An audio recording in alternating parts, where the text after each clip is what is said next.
The goal of our organization has been to promote the preservation of farmland, historical places of significance from development, inappropriate development in the Skylands region. We have not always been popular, but we have been effective in our limited role. So we got started because of a proposed warehouse in 2009. This is Franklin Township in Warren County. Okay, so in the bottom left-hand corner of this, you can see the blue section. Those are the last two zoned industrial pieces of Franklin Township that have not yet been developed. So in 2009, these were zoned light industrial, and there was a developer named Frank Greek who decided that he wanted to build an extension of Port Newark on this parcel right here. It's 112 acres. My house was here, and Pat's house was here. So you can see why it would be a concern for us, because it was truly right in our backyard. So it's like blue, blue, blue, blue, white, white. That was our houses. So we got to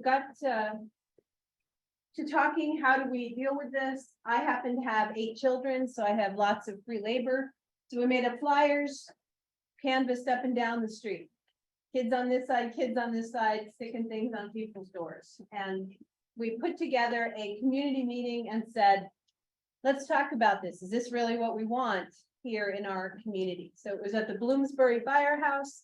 We had, what, 50 or 60 people who showed up, and all having the same question of how could this be built here? This is farmland. It's a 2-lane country road. We don't have the infrastructure for an extension of Port Newark. We don't want this kind of development here. So we started reaching out not only to the neighbors in the community, but to groups like the Sierra Club, the Trout Unlimited, any environmental group that we could think of, to encourage people to come to the meetings. Don't just take our word for it.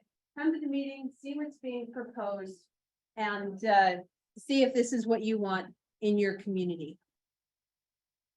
So at the end of the day, we won. The Frank Greek developer pulled up his stakes, said this is too much trouble, and he left. After who knows how much money he put in, but he was gone. So that was in 2010, 2011, when that happened. Then it was quiet for a while, and but it didn't last. In 2018, we started noticing that there were trucks out on the property again, and diggers were out on the property again. So we were like, what's going on? So we would go to try to talk to the workers. The workers were like, we can't tell you anything about it. So we started filing requests for information from the town to find out what was happening. So here's what we learned. The Tobias farm, which was the one closest to my house, it was under consideration for being purchased by a company named Savafaya. I'm sure you've seen them. They're a rug company. I don't know exactly how to pronounce their name, unfortunately. They wanted to put in a 1.2 million square foot warehouse with another 2.3 million square feet of impervious cover, think asphalt, driveways, parking lots, things like that, on this 112 acre parcel of prime farmland. They were estimating 300 employees and about 700 to 800 trucks a day coming in and out. Then next year later, the Heritage Farm, which is the next 2 parcels, we started hearing about another extension of Port Newark kind of construction that's being considered. This one originally started as 4 buildings, but as they're mapping the waterways, they've dropped it to 3 buildings, 844,000 square feet of warehouse or distribution center, 274 employees, 253 delivery drivers. Both areas were not on city water or anything out there, or septic. So both projects would require a massive septic system to be installed. And the one in Heritage is only 700 feet from the Musconetcong River. just across the road.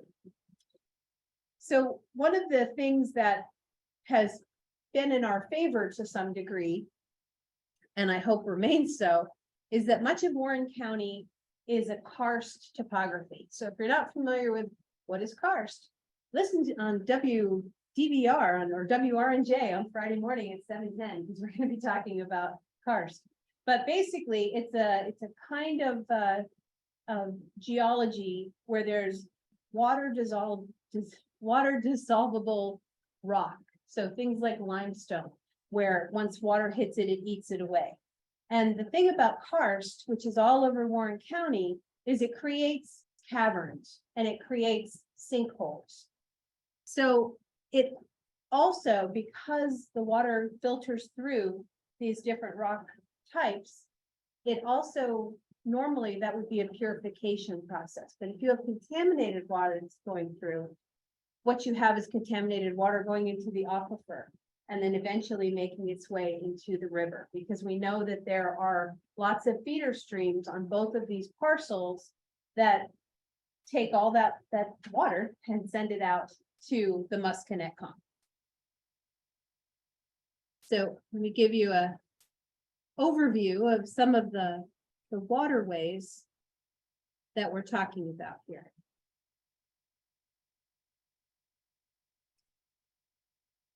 So you can see on both of these parcels, on the Tobias Farm and the Heritage Farm, there's tons of water all over the place. And there are legal restrictions in New Jersey law about how close you can build to water, because we have to protect what we have, right? We don't want to poison anyone. So one of the things that helped us tremendously on the Tobias Farm is they knew there was water. They refused to acknowledge that there was water. And so it became this big battle because they couldn't build their 1.2 million square foot warehouse with so much water there. They would have to cut it up into several smaller ones to get around that. So we'll come back to this one in a second. Right now, the heritage application has been a model for warehouse development. They've dotted their I's, they've crossed their T's. Our engineers, our people, our professionals haven't been able to find anything wrong with the application. So the good news is that they're following all the rules. The bad news is it's not helping us. They're following all the rules.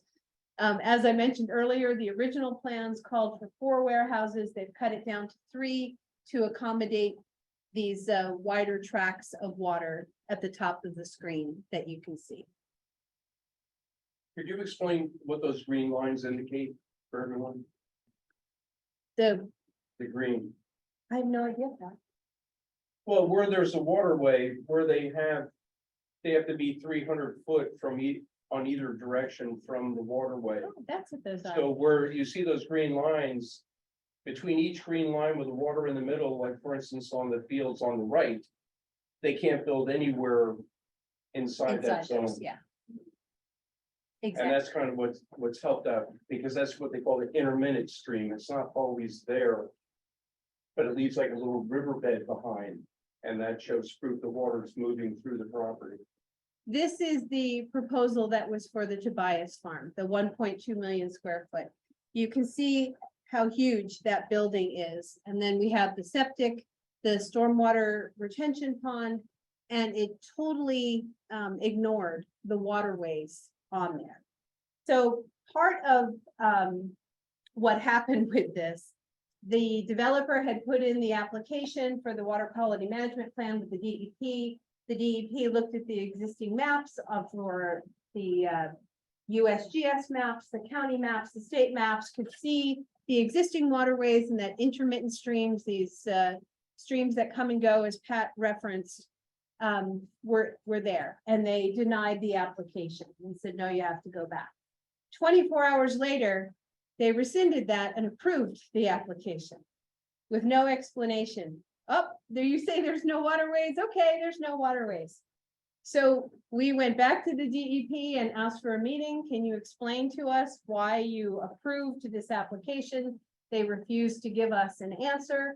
So we sued them. This is the map that just came out last week with Heritage, because the Heritage Farm, they have just put out their water quality management plan application. The DEP has given 30 days for public comment. So if there's something that you would like to do this weekend, feel free to email the DEP and let them know why it's a bad idea to build a massive warehouse on farmland here in Warren County. But you can see here, this is Heritage. This is the size of the proposed sewer system. So to give you a rough timeline, we saw in 2018 that stuff was brewing back on Tobias again. So we started getting the band back together. Things had been quiet for a while. And we found that in 2014, the township had rezoned it from light industrial to industrial. I lived next door to it. Pat lives next door to it. None of us were ever notified because apparently they didn't have to from light industrial to industrial. But the industrial zoning allowed for this kind of development to be brought in. The light industrial was going to be like a doctor's office or something like that. This was a much bigger deal. So we, like I said, we had all kind of gone back to our normal lives after we won against the Greek project. So in 2018, we got back together and said, okay, they're back. What do we do now? So we started going to township committee meetings. And in May of 2019, the town said, oh, well, you missed the April meeting when we introduced this resolution to designate this an area in need of redevelopment, pristine prime farmland. And so now here in May, we're going to have a vote, all in favor. Aye. Now it's an area, it's a blighted area in need of redevelopment. We're going to do a pilot, a payment in lieu of taxes. So the developer doesn't have to pay taxes. They'll just pay money to the township that we can use for whatever we want. Any things that need to be done by the taxpayers, the people of Warren County in total need to pay for it. Franklin does not, because we just get this goodie pot and the developer doesn't have to pay any taxes to support the rest of it. Right. So for those of you who are not here, people in the audience are shaking their heads like, how can this be? That's what we said too. So we protested and the township said, no, sorry, we only had to do an introduction and a vote. And, you know, you guys didn't have anything meaningful to oppose it apart from what? No, they didn't take that. So in June of 2019, we filed a lawsuit against the town. And in doing the information gathering, we found that our mayor and some of the other people in the township committee, but the planning committee had been having secret meetings with the developer. They'd taken day trips to the developer's other projects, and they'd been in discussions about what would the pilot be? What were they going to get a fire truck for bringing this in? The improvements they were going to make to the town. So as we kept uncovering these really shady looking things, the township said, okay, all right, we don't have to, but we're going to settle with you in January of 2020. We won't go to court over it. We'll just start over. So they started the process over of this redevelopment hearing, and then COVID hit. So everything got put on hold for a little while. Then they resumed in Zoom meetings. And again, come December of 2020, they said, yeah, it doesn't matter what your attorney said. It doesn't matter what your land planner said. It doesn't matter what your environmental engineer said. This is still a blighted area in need of redevelopment. So we decided, okay, so we're going to have to sue again, right? Because this just wasn't right.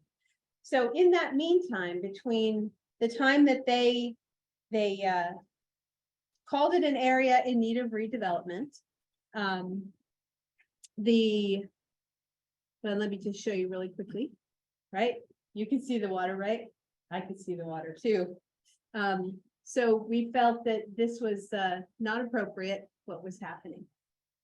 So as soon as it was approved for again, as an area in need of redevelopment, the developer purchased the land formally in January of 2021.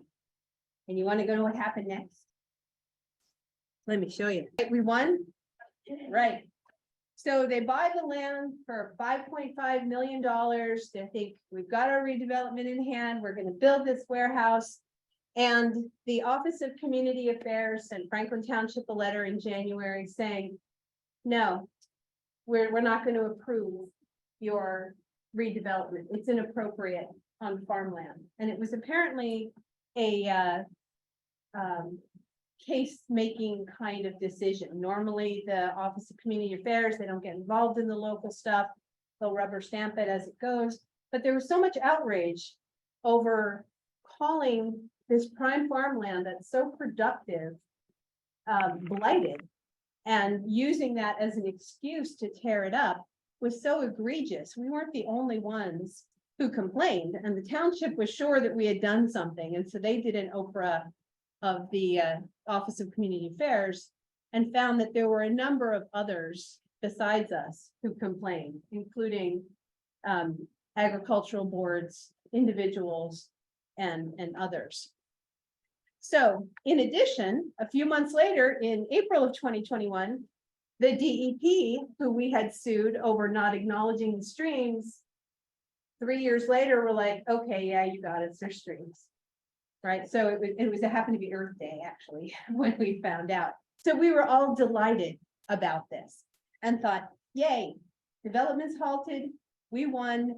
We went back to the developer and one of our supporters and said, I told you it wasn't going to work out. Are you interested in selling it now? Because they had been approached multiple times for preservation.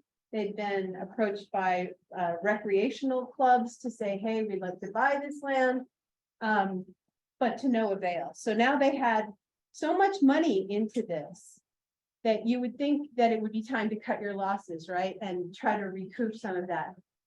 But no. So we kept our attorney, even though we were done and we had won. We kept our attorney and asked him to keep an eye on what was going on. And we found in the fall of this past year that the developer now went through the back door and asked for an administrative hearing to get around the April 2021 decision. So our attorney submitted a motion with the court saying we want to be involved in this hearing too. The DEP said, no, we don't want them. And the developer said, no, please, we don't want them. So we're waiting to see if the judge is going to allow us to opine on this backdoor attempt to get around it. As I mentioned, the heritage developer can't find one thing wrong with what they have done so far, which makes our job a little bit harder. So that's what started us in Skylands in Franklin Township. So we have found as we are moving along that there are other projects too that have bubbled up in Warren County. Some of them we've had no issue with. Like you remember the Ingersoll Rand plant, the giant massive thing on 22. We really couldn't say a whole lot about it because it was on a brownfield. They did end up taking a bunch of farmland behind the brownfield, which wasn't cool. But that's a massive project. 6 buildings, 3.4 million square feet. I personally have not seen the amount of truck traffic that I expected to see down there, but I did hear that they were trying to funnel some things through the railways to keep them off of 22. But then that's not all. Then we have the Phillipsburg Mall boondoggle down there. So again, another brownfield that you could kind of see that kind of development.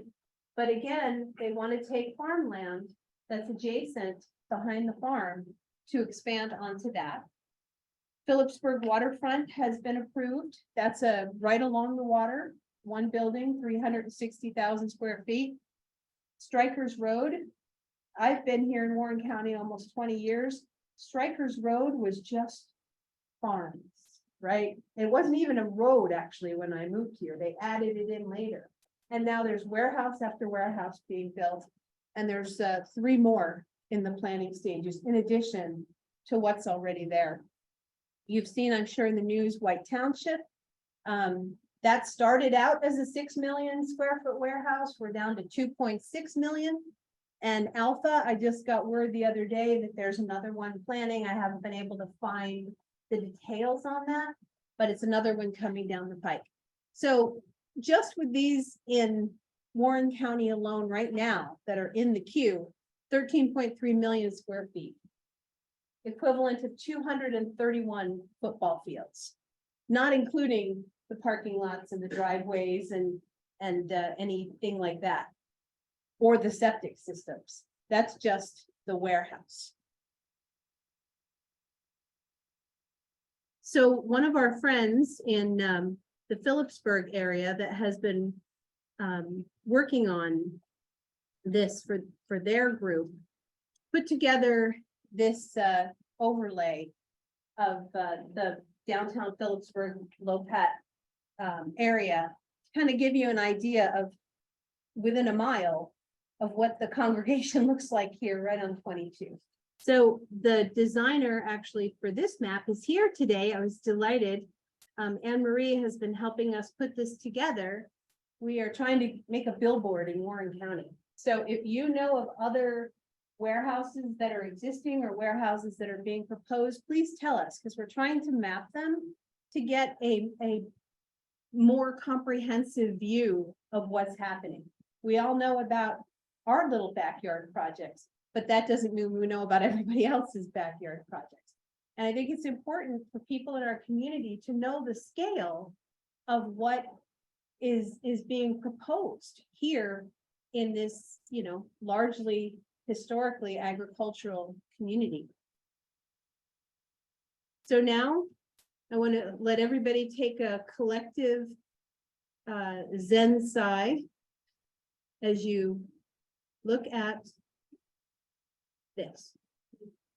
So this is Bloomsbury Road, which is where Pat's and my house, I moved, mine is. But it's just a soul repairing space. When you come up that mountain, you come up and you see the farm on the left and the farm on the right. And it reminds you why we need to be engaged in this and why it's worth talking about and why it's worth challenging these projects, because we lose this. So I'm sure that if you are part of the groups that care about the environment, you know about the Highlands Act. In 2004, the New Jersey legislature very wisely created this act that would protect our water sources. We are a largely industrialized state, and they were starting to see some of the impacts of water quality and water quantity here in the state. And here in the Skylands region, we are the feeder for much of the state. So they've designated these areas of the protected areas, the planning areas, to try to make sure that those stay safe. So as you can see, for those of you at home up in the Highlands region, that's kind of where we're talking about here of where we live. Why this is important? The spread of impervious surface from parking lots to garden decks acts as a barrier to the recharge needed for groundwater. Without a filter, sediments and pollutants spill into the streams, lakes, and reservoirs. The destruction of New Jersey's forests leads to additional runoff. I mean, it's really pretty self-explanatory, right? We can't pave a parking lot over all of paradise and expect to be able to survive. That's just not how it works. As we've talked about, and with our planner and with others in the community, what are the impacts of this warehouse development, right? And pollution is a big one, and it's multifaceted. If you've got trucks coming in and you've got diesel particulates, there are known carcinogens within that. And as 700 trucks a day are coming, 800 trucks a day are coming, that's being spewed into the air and eventually ends up in our water. For a lot of these, we have light pollution because they're gonna be 24/7 operations, we have noise pollution. And I think that the water is a really big issue because it's not just a matter of contaminated water. It's also a matter for those of us who are on wells, and many of us in Warren County are, of water allocation, of water quality, of defouling the water that goes into the runoff into the river. And then what does that look like going downstream and into the Delaware? So we were holding a community meeting one day and a guy raised his hand and he was like, I'm really confused. If you've got 2.3 million square feet of parking lot and it's a hot day and it rains and all that water runs into the river, aren't you gonna have massive fish kills? But I had not considered that as well. But there are a lot of consequences to this kind of development that people may not be thinking about as they're thinking rateable. I've got more coming. So if you're older like me, you might remember these commercials back in the 70s, but this was my first realization as a person that, hey, what I do impacts the land. And that actually kept me from throwing things out of the car window when I was a kid anymore. And it was so powerful just seeing this guy be so moved by the destruction that we were creating. So one of the things that is bewildering to me about New Jersey is that you can't stop projects because of traffic. And I don't understand why, because we see, and for if any of you guys have lived in this area for any length of time, you have seen a significant increase in truck traffic. And not just on 78 or just on 31. We're seeing them on the back roads as well as they're trying to get around to places. Where we lived over by Limekiln Road, there's a little bridge that goes across the river.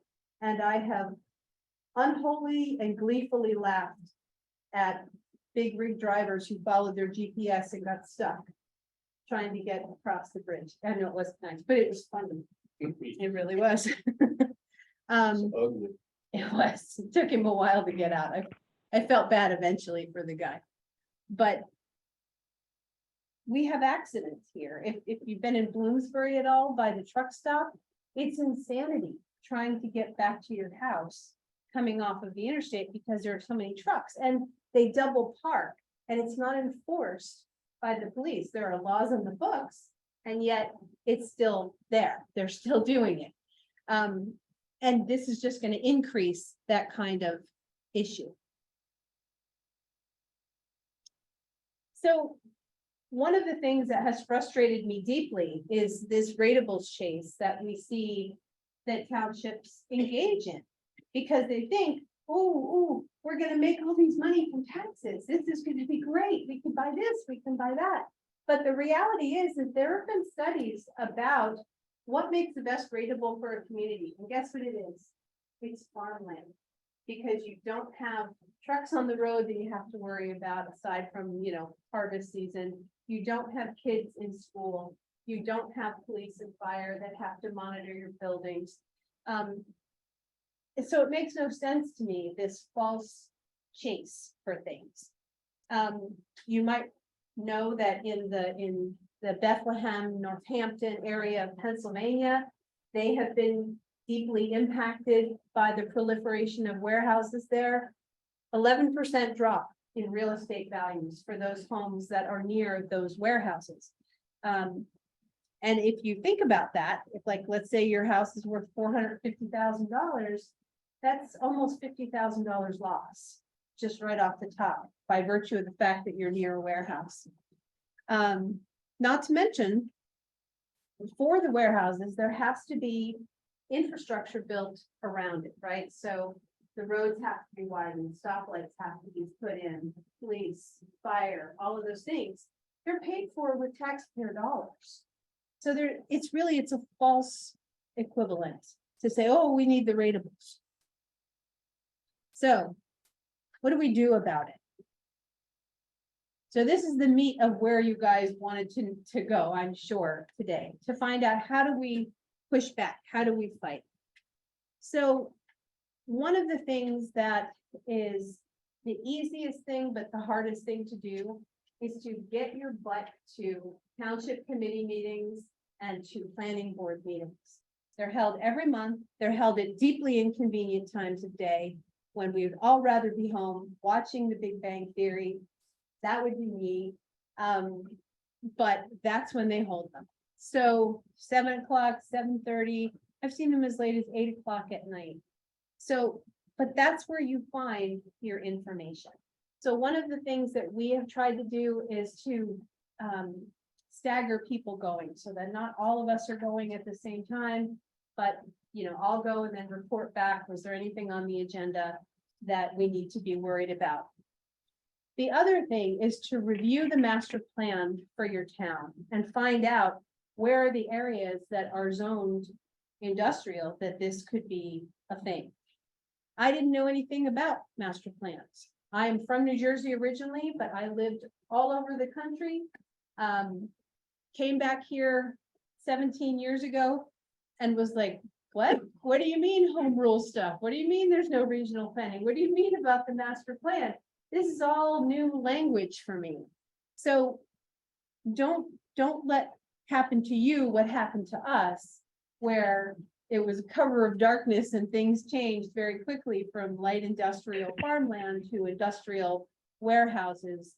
We didn't know because we weren't there.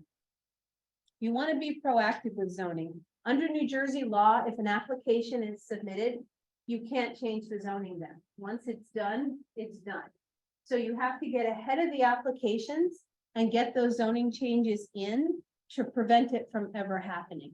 There was something I saw a few months ago about in Clinton, Exxon was looking to sell off several hundred acres of their land for warehouse development. So I talked with somebody else in the community who had their finger on the pulse about this, and they said, don't worry about it.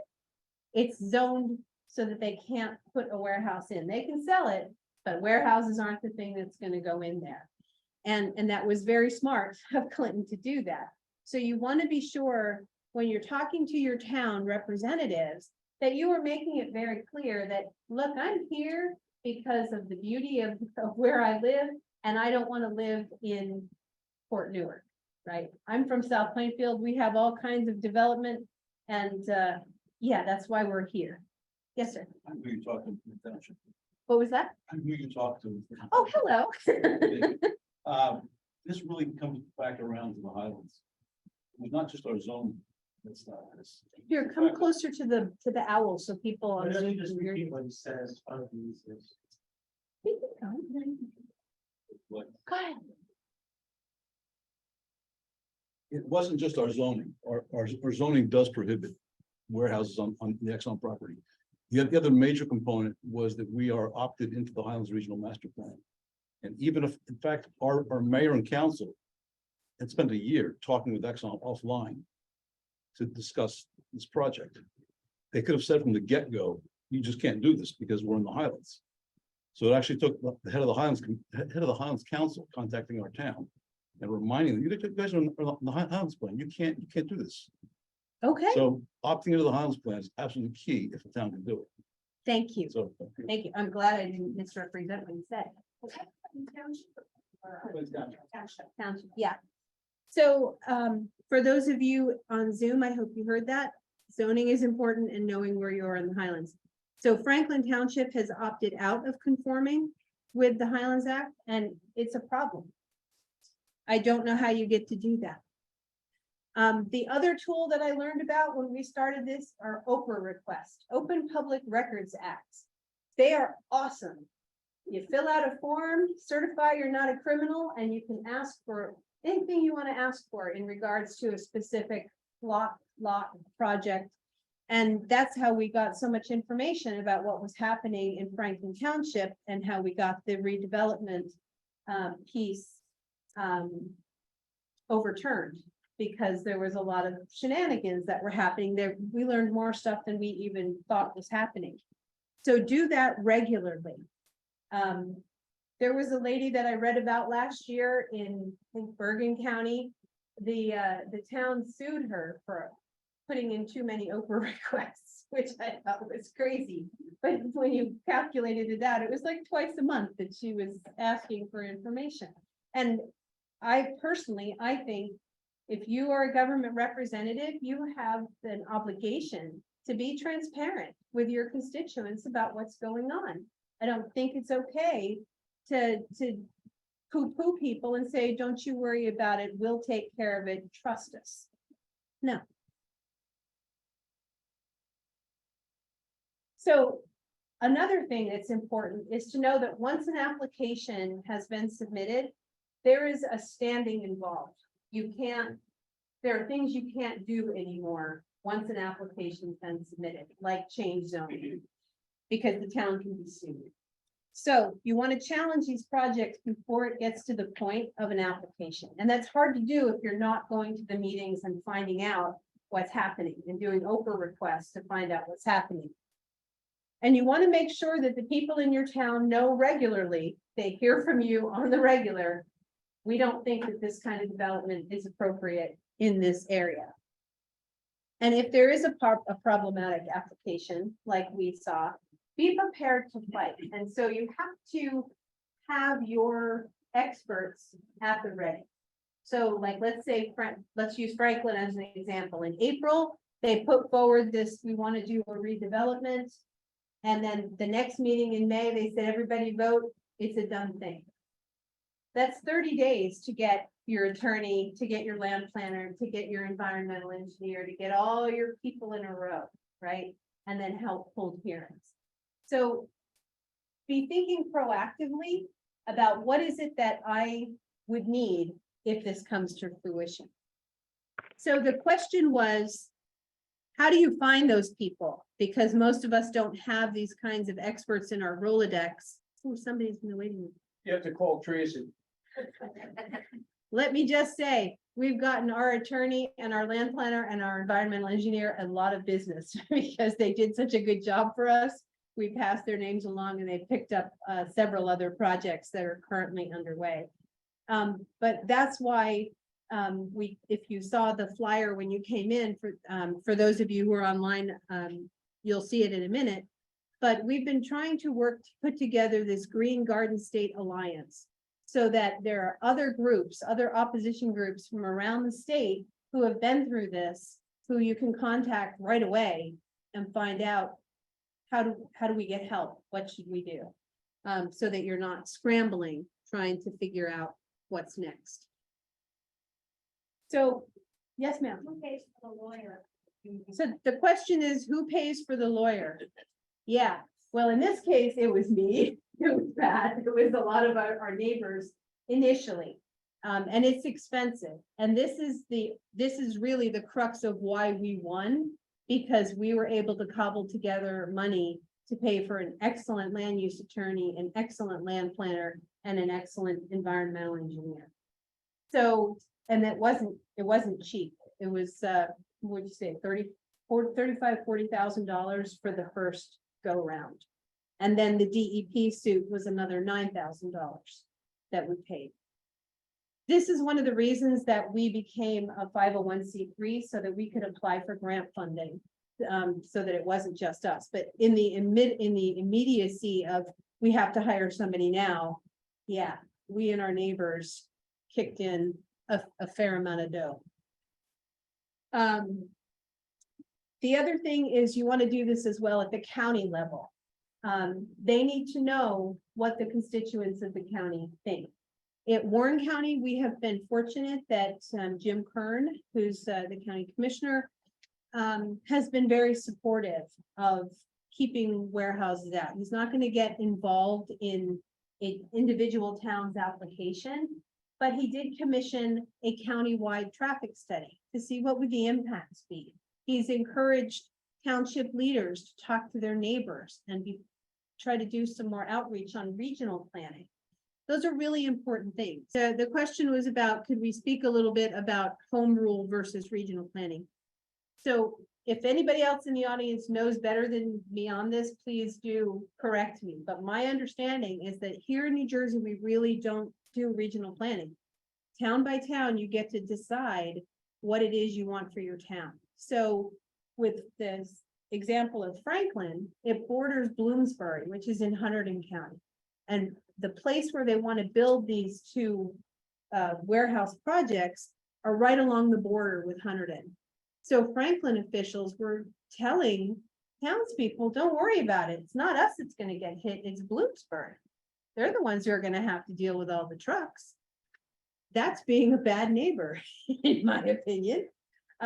So I actually ran for township committee, didn't win because I'm not very popular there. But that was one of the things that I ran on was regional planning. This is something that we should be talking about, as well as transparent communications. You have to come back up here because you're a soft speaker, man. You're absolutely right that town planning is key, but there is regional planning in New Jersey. They just don't do it. Okay, There's a thing called the state development redevelopment plan, which is supposed to be redone every 30 years. Last time it was done was probably 15 years ago. The state regional master, state development redevelopment plan basically has towns get together as a group or as a region and go over their own master plans as a region and submit the proposals to the state for approval. So towns used to do that. Last time we did it, that I can recall, was 2006, I think.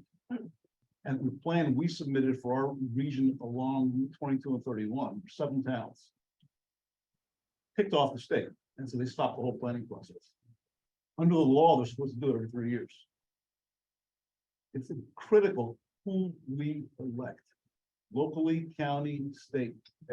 Elect people who, when they come to your door and they say, I'm running for office, I want to lower taxes and I want better schools.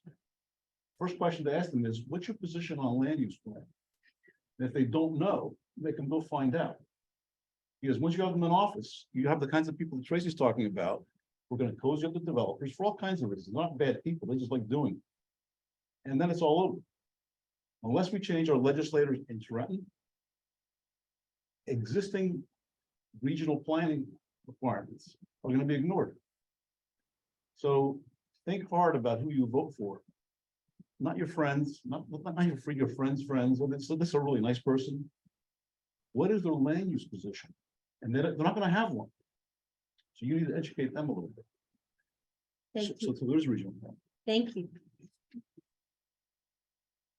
So one of the other questions to ask is, why aren't you conforming to the Highlands Act? Why aren't you protecting our drinking water?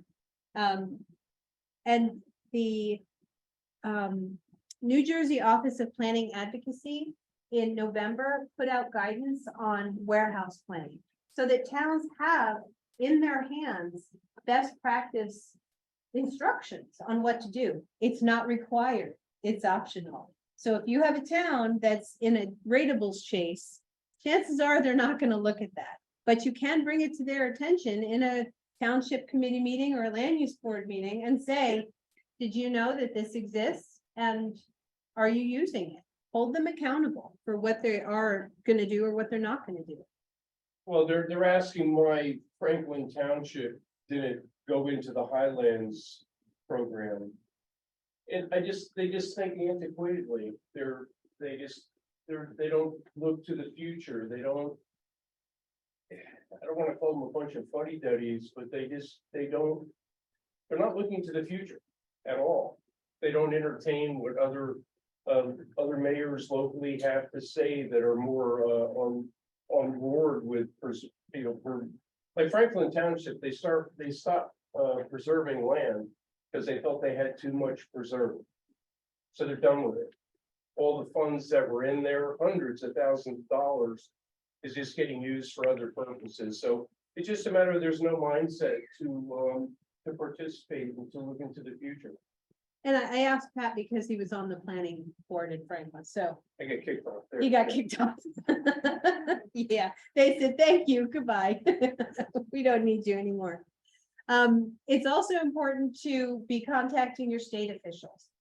When we were fighting with the DEP about the river and of not recognizing these intermittent streams, we realized that the Musconetcong was federally protected as a wild and scenic river. So we went to the National Park Service, which has the jurisdiction over the river. And they said, yeah, you're right. It shouldn't happen. And so they interceded with the DEP and were ignored. So then we went up to the EPA, who said, well, you know, that's the DEP's business, not ours. But if you keep making enough noise, it ended up that we got Tom Malinowski to interface with the EPA, and then we got some traction rather than just us. One of the things that we haven't done, but we want to do this year, is attend the League of Municipalities in the fall. It's expensive. That's why we didn't go. It's like $800, and it's several days of being there. But it's apparently an opportunity to connect with some of these town leaders and talk about why conservation is important, why we don't want to tear up prime farmland in the middle of a pandemic with supply chain issues to build a warehouse. That makes no sense to me. As we said earlier, if you know that there's something coming down the pike, you want to be proactive and get the right professionals on your team. Our attorney, just by point of reference, with a discount, $400 an hour. So we don't bother him with anything little. And we try to bunch up any questions that we have when we need to contact him. But it's important to get the right people. An environmental team, you want to find if there's any threatened or endangered species that are on the site, if there's any archaeological places on the site that could slow down the project. We hired a traffic engineer who is sitting on the report waiting for there to be movement on the Tobias or Heritage before we send him out for hearings once an application is fully submitted. We ended up using two different attorneys when we sued the DEP and when we sued the town, because the DEP and the town are two very different kinds of entities.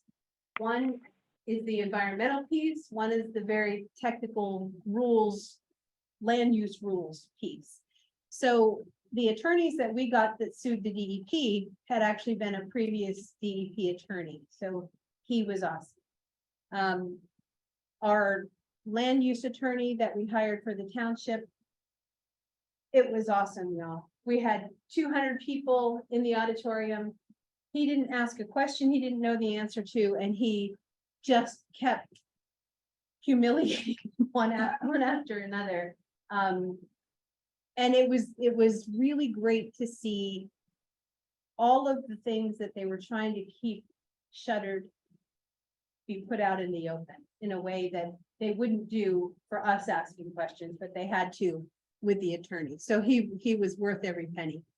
You also want to connect with groups like the Sierra Club, like Trout Unlimited, like the League of Conservation Voters, who care about the same things that you do.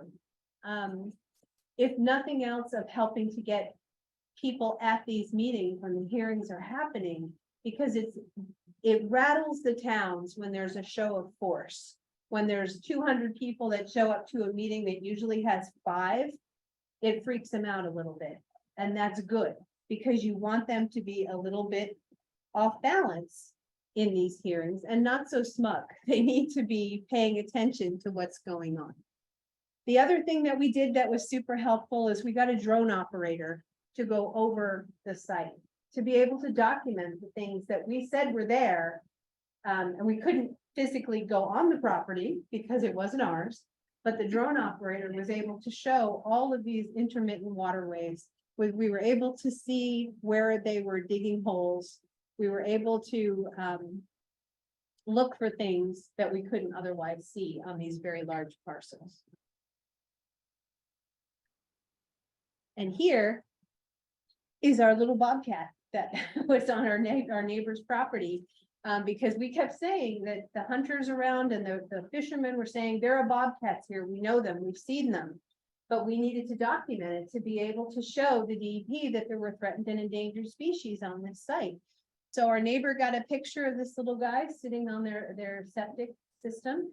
So we submitted a report to the DEP that, you have to put in, you don't just put in the address, you have to put in the longitude and latitude coordinates. Just throwing that out there.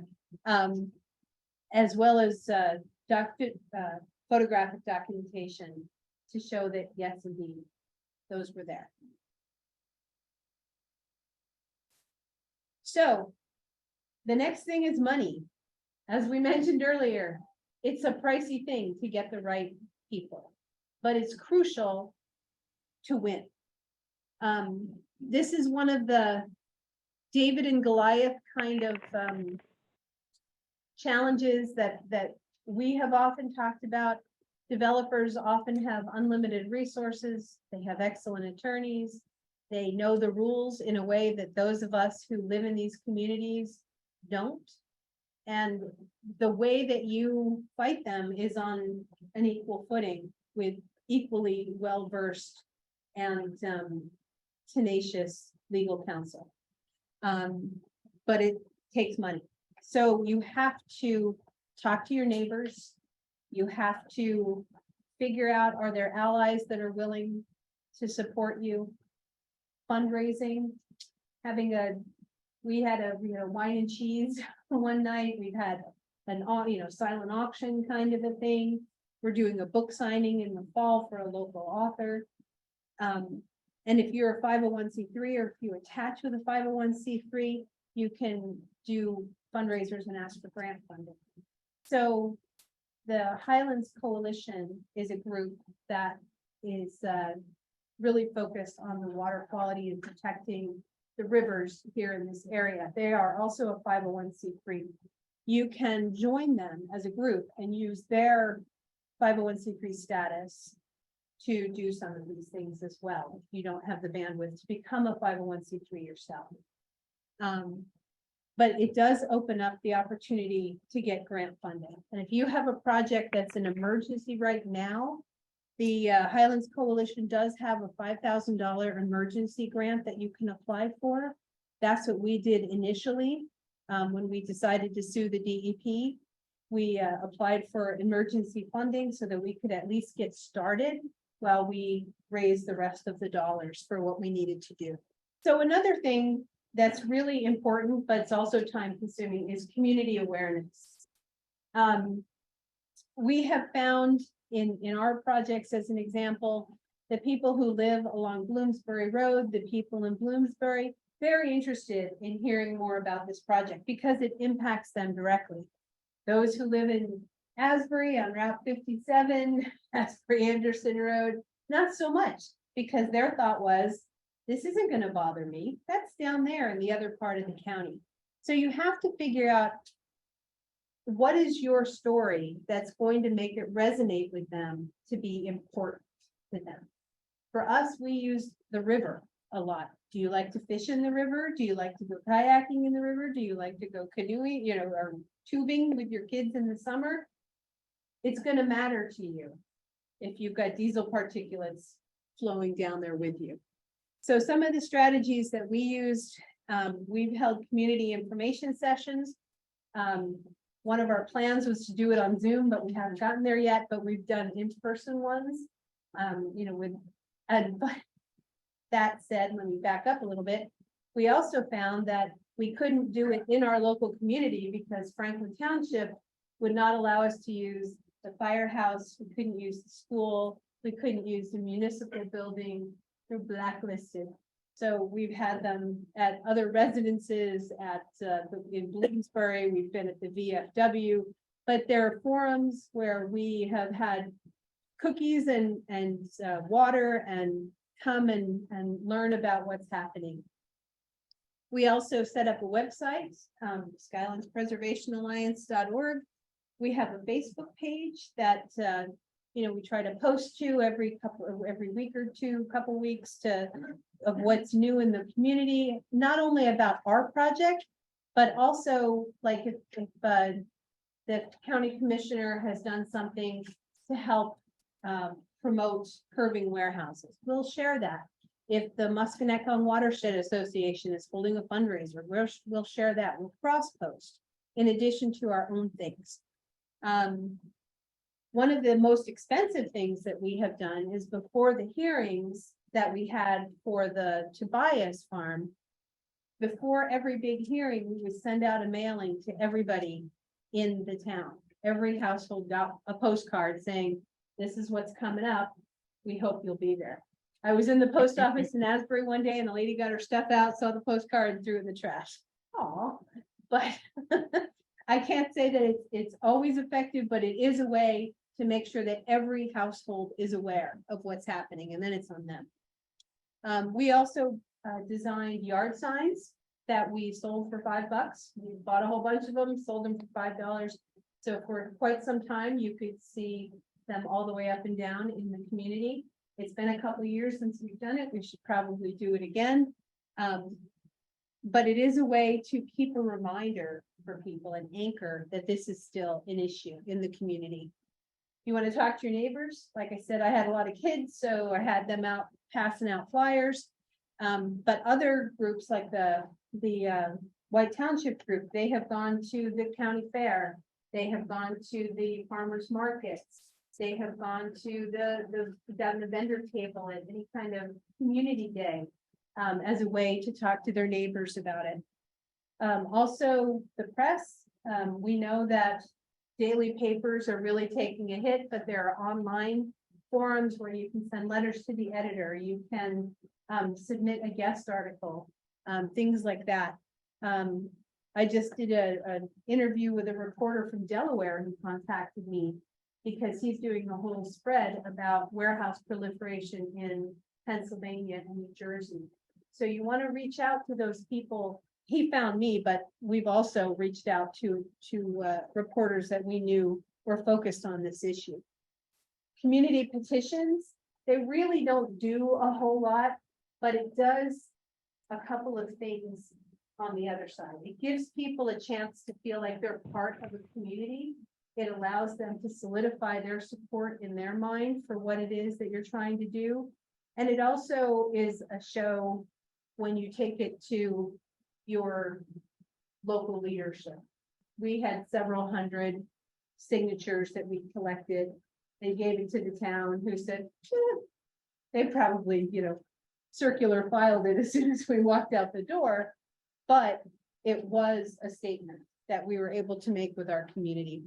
In fact, one of the things that we did before the pandemic was I had made a whole bunch of cookies and put a thing out on Facebook. Stop by my house, get some cookies, sign a petition, and people did, and it was lovely. The other thing that we have done is we have talked to adjacent towns to say, hey, I know you can't really do anything about what Franklin is doing, but did you know that this is coming? And this is how it could impact your community. Another important thing is to form partnerships. Who are your natural allies in this? So one of the challenges in doing this work is that you have a handful of people who are doing all the things, trying to herd the cats and make sure that you are managing your project. And it's really hard sometimes to connect with others in their little groups that are doing the same thing. But you want to be able to talk to each other and share strategies and ideas and show up at each other's meetings and have a bigger block. Another ally is the League of Conservation Voters that have like-minded people. Some of these recreational groups like the Rod and Gun Clubs, things like that. Our local Rod and Gun Club has been a tremendous ally for us in a number of ways. And as I referenced, this Green Garden State Alliance, during the downtime that we've been waiting for something to happen for Tobias and Heritage, because it's been on hold for about a year and a half, 2 years, we've been using that time to try to connect with other small opposition groups to get together and talk about what are our projects, how are things working, what can we do to help you, here's what worked for me, here's what didn't work. So we've created this Green Garden State Alliance as of last week. It's brandy new, so that's exciting. So there's a website, there is an email address.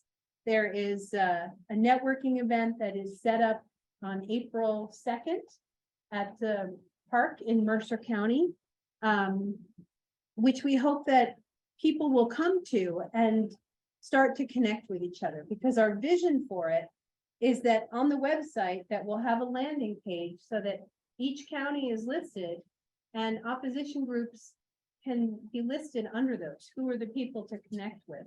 So if there's somebody here who's didn't know anything about this Franklin thing, but they live there and they want to help, they could click on Warren County and find who to connect with for that.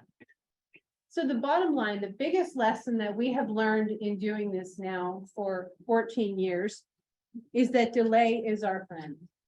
That is the thing that eventually, for many of these projects, pulls the developer out.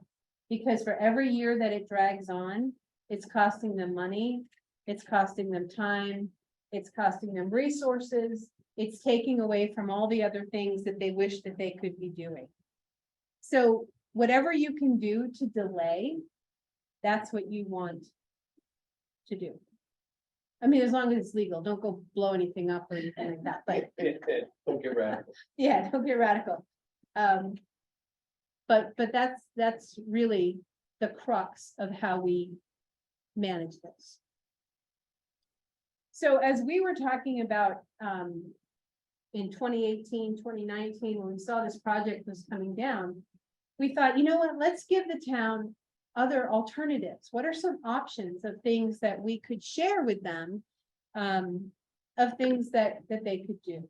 And so this is just a partial list of some of the things that we came up with as alternatives. So if you have parcels that you're worried about that might be eyed by developers, you could make a list of alternatives to send to the town and say, hey, you know, have you thought about this? Have you thought about that? Franklin has been so focused on the money part that they hadn't really considered the quality of life part. So we actually shared this letter with Franklin with these options and they ignored it. And so one of our supporters went back to a township meeting a month or two later and said, we sent you a list.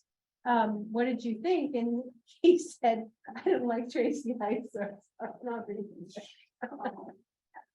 So I hope you have a better working relationship than I.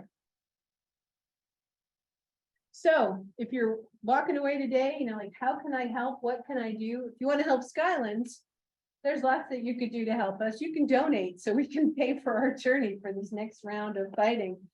But one of the big things is to comment on the water quality management plan for the Heritage Farm. And if you want to email us at skylandspa@gmail.com, we can get you a template letter to send out. You can come on our board, come to meetings. We need a webmaster. Yeah, webmaster. We need a social media person because I'm super slow at stuff. But any way that you want to help, we would be delighted to have you. So I know that the idea was for this to be till 9, but I wanted to leave some time for questions. You know, I could say Yes, one Roberta. thing, that one of the problems that we're having right now, because I'm obviously part of Sierra Club and part of Skylands. But it's kind of this lull in the action. When there's a proposal out and there's meetings and hearings, you can kind of get the troops up and going to come to meetings and speak out and participate. But when you have a lag of like a year or two in between something happening, you kind of lose that momentum. And that's a struggle that we have, and that's why, you know, the group and Tracey have tried to get these other organizations together to, you know, hey, we need some help. How do we keep people interested? How do we maintain that momentum without anything happening right at the moment? So to put up yard signs now is great, but there's no real, it's just a general statement versus something specific that's happening. A call to action right now. Right. Let's stop. So does anybody have any questions? I have a question. It's not really environmentally related, but just like this women, the arguments that people put forward these warehouses for that it brings jobs and it helps when raises in the community. So can you speak to that one? So, So that we can make it work. yeah, That really isn't true. I know a lot of times like with Amazon, bigger places that's all automated, so the jobs that are coming in might be, you know, a handful rather than hundreds. And the other thing I've heard is sometimes that these jobs are just temporary. And then, you know, they're not long-term career type things. you just answered your question. And So the question was, what argument do you give to people who are in favor of these warehouses, who are saying it brings jobs and it brings rateables? So many of these, the newer warehouses are automated.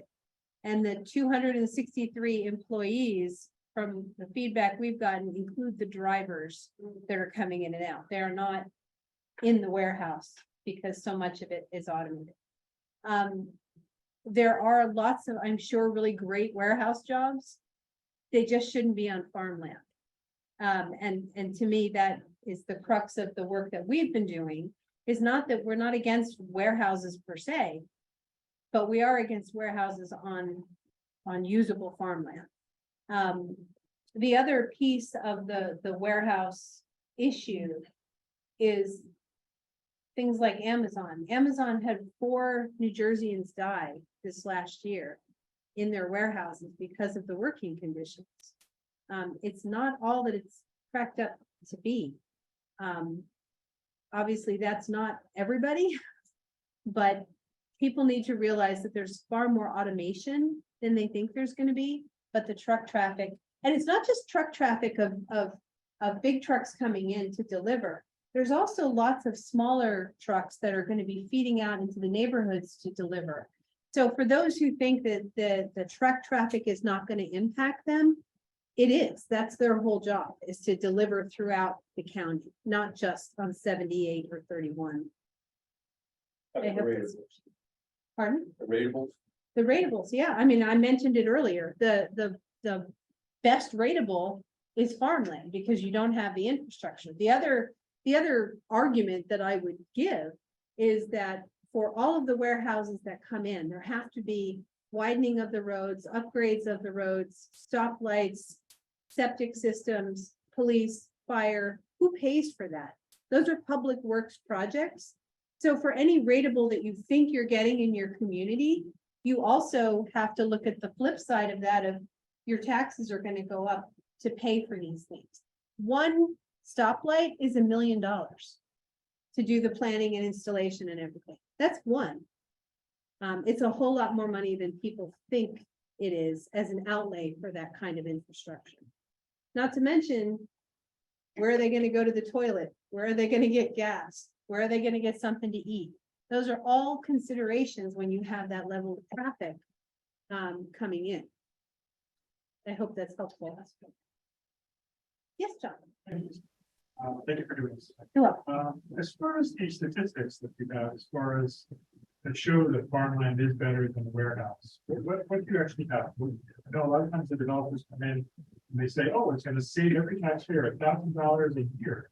So what do you have that yeah, like what tangible information of communities where that's actually happened and taxes went up?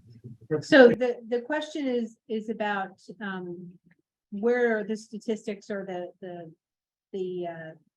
the proofs that farmland is a better rateable. There, I don't have the exact study, but it was actually out of Rutgers that we talked to one of the researchers. It's been a few years, so I don't remember her name, but when Franklin had their master plan meeting and the woman who presented, do you remember her name? No. There was a woman who presented about the master plan, and I raised that issue about that being the best rateable, and she said, yeah. And then they went on. So I can find it for you, and I'm sorry I don't have her name offhand. If you can, I appreciate it. Yeah, you bet. Sure. Emery? Yeah, thanks. This has been great, Tracey. The one thing you mentioned was very interesting about traffic studies, that they're really not obligated to consider traffic. And I guess this is kind of a tangential thing, but is there a way that we can make inroads? And it's obviously the politicians have that in so they can help development. But is there a way that we could probably, we being citizens, to sort of work our way in there and try to get some controls over that? Or So the question is around traffic, because traffic can't stop a project, but is there any way to make inroads in that? And that goes back to Trenton, to who you elect. The way that we have utilized traffic is as a way to engage people in consequences, because anybody who lives near Bloomsbury, going through that area at dinner time, trying to get home, or at exit 12 where they have the other truck stop, it's a zoo and nobody likes it. So even if it doesn't stop the project, it can engage people around being opposed to the project when they think about the reality of what that means for them on the road. Yes, ma'am. I commend the two of you. We heard you before COVID when you had meetings, I Oh. guess, 19. Thank you. 19, you went to one of the meetings and went on. The two of you have done terrific work, and we thank you. Are there any plans for warehouses in Hunterdon County that you're aware of besides the Exxon one? So the questions around, are there other plans in Hunterdon County for warehouses? That's the only one I have heard about. You might know more. Raritan Township. Raritan, I don't, 202, I've heard of Raritan Township on 202. 202. Or two. Yeah. US Bronx. The corner of 202 and what? Voorhees Corner Road. US Christmas Tree Warehouse on 31. And Christmas Tree Warehouse on 31. We're not very- Yeah, it's Clinton Town. It's right on the south wing, Okay, which is. yeah. That's already been approved with the land. There's another question in the chat. Do you know, Tracey, do you know anything about the bills that are in the state assembly? So there was a bill that was proffered by State Senator Sweeney before he left. And the bill was around warehouse development, and it stalled. Didn't make it up for a vote. And last I heard, it was hanging in the periphery. Well, it was home rule, wasn't it? There are 3 bills in the legislature referring to warehouses. I'm not sure what they were. I know at a meeting that I went to with New Jersey LCD, they have mentioned that there's 3 bills pending that either require like a regional planning and things like that. Okay, John is saying that there are 3 bills pending that are about warehouse development, including regional planning pieces, which makes much sense to me. Just for the Green Garden State Alliance slide. Oh, sure. Again? Yep, you bet. So there's a question, is a warehouse proposal made prior to a board meeting being scheduled? How can community organizations or the public stay ahead of the developers realistically? You have to be doing the Oprah request, and you have to have somebody going to the meetings, because before they put in an application, they put in preliminary or do preliminary exploratory things, generally speaking, and that's how you find out if they're there. And then have any New Jersey towns or municipalities actually implemented the recommendations published in the warehouse guidance document? That I do not know. Because it just came out in November. I attended a meeting on it in January. And I didn't see a lot of other feedback about it. And is there any list of warehouse proposals in New Jersey? That's one of the things we're trying to put together with this Green Garden State Alliance, is to be able to have a comprehensive overview of things. You know, what's interesting about some of these warehouse developments, and it includes White Township, that, like in Phillipsburg, warehouses aren't even full. They're building them on speculation that someone's gonna want to use their warehouses, so. You know, Tracy, you mentioned not seeing a incredible amount of traffic coming out of there, because they're not all filled up and running. So it amazes me that, they're just building on speculation, totally. I want to add one thing. One of the things I've been learning about is, we have some regulations this year for green infrastructure to be done in development projects. So most municipalities do not have stormwater management plans put in place that you have all those parts. So one way that you can delay these projects is by going that route and using stormwater management. Asphalt and those kind of things. But I wanted to keep that here. What was that?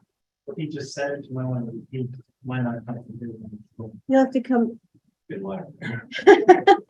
That's why I say you should come up and tell me. I can't hear that well. Why don't you try to put up the lines slide? Yeah, I have it up for people on Zoom, but.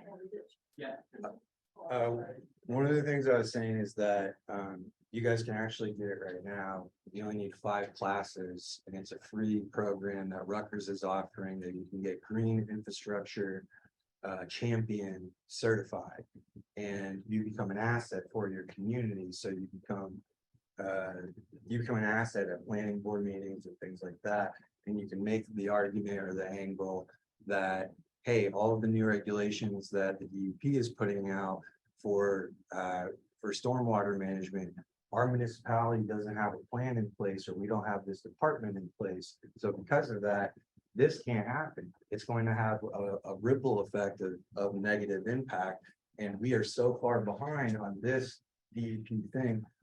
Like that's the angle that I've been seeing, and the green infrastructure person can now become an asset and come in and say, here's what we can do instead, and here's how, like, well, not everybody can win, but we can win. That's awesome. Thank you.